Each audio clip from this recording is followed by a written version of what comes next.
I'm Kevin. I come from Sydney, Australia, and I've been a JDM enthusiast for the past 20 years. And this is my latest project, the 1971 Skyline Hakosuka. My JDM obsession, I would say, started in the early 90s, and this was when a friend of mine came to my house with a videotape, and he was knocking on my door, and he breathlessly shoved this videotape in my hands. And when we played it, it turned out to be an option drift video. I didn't even know what that was at the time.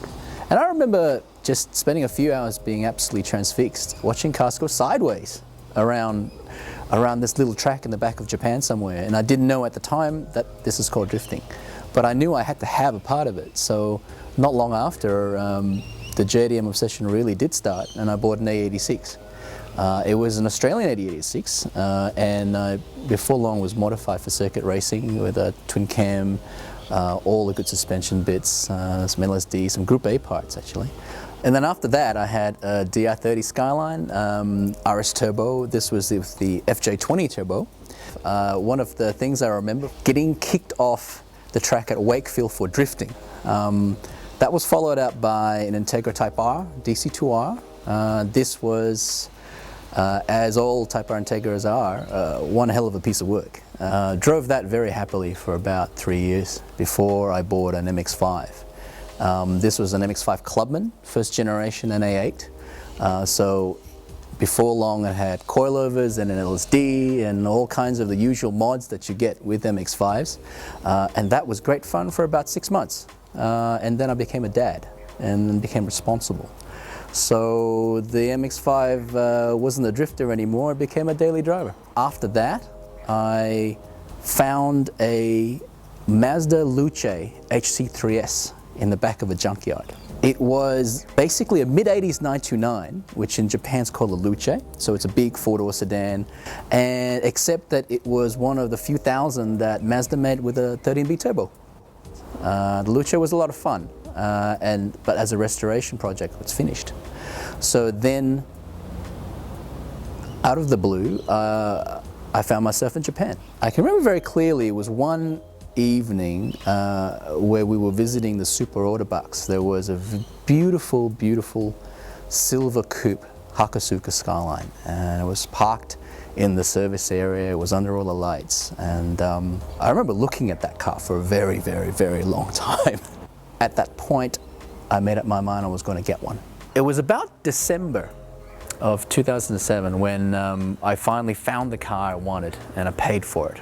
And then it spent a very long 2 months on the boat coming to Australia. Managed to struggle all the way up my driveway and into my garage, and there it stayed for about 18 months. I have to say the whole restoration got off to a very bad start.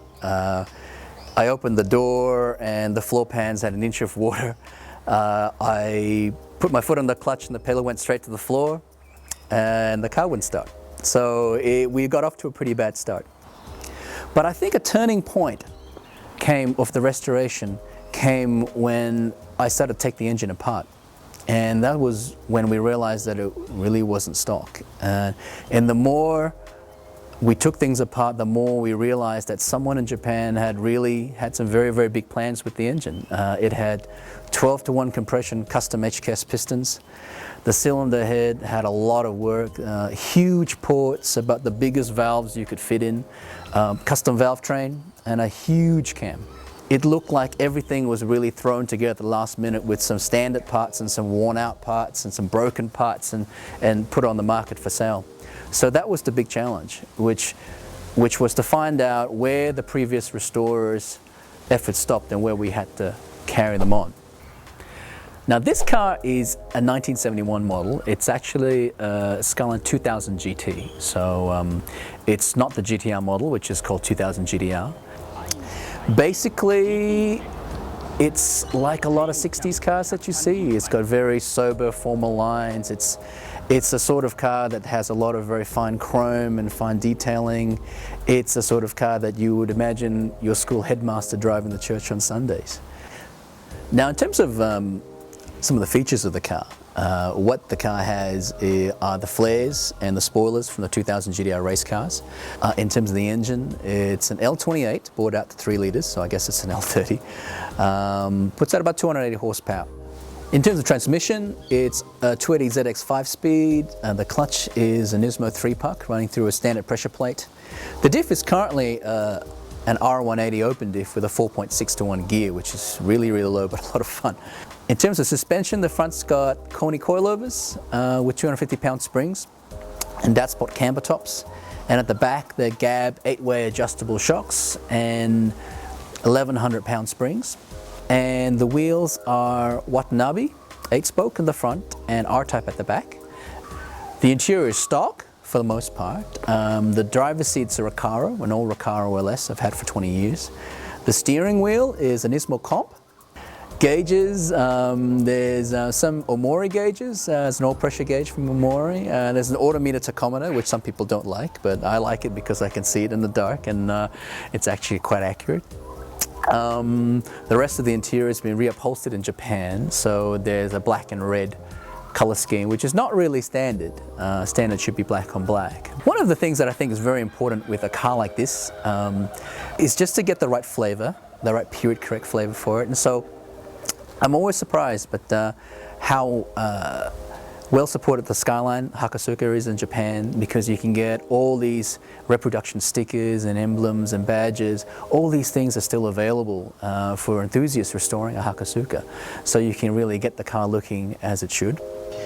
How do I use the car? Well, it's I used to drive to work and do the school run a couple times a week. I guess I do 1 or 2 track days a year in it. It's a blast to drive, you know. Obviously I'm a little bit biased, I'm a little attached to it, but I think I wish everybody could really experience cars like this. Once you drive a car like this, a new car just feels dead. An old car, classic performance car that really goes hard, it's like it lives and it breathes. Yeah, I really wish everyone could have a go at one of these.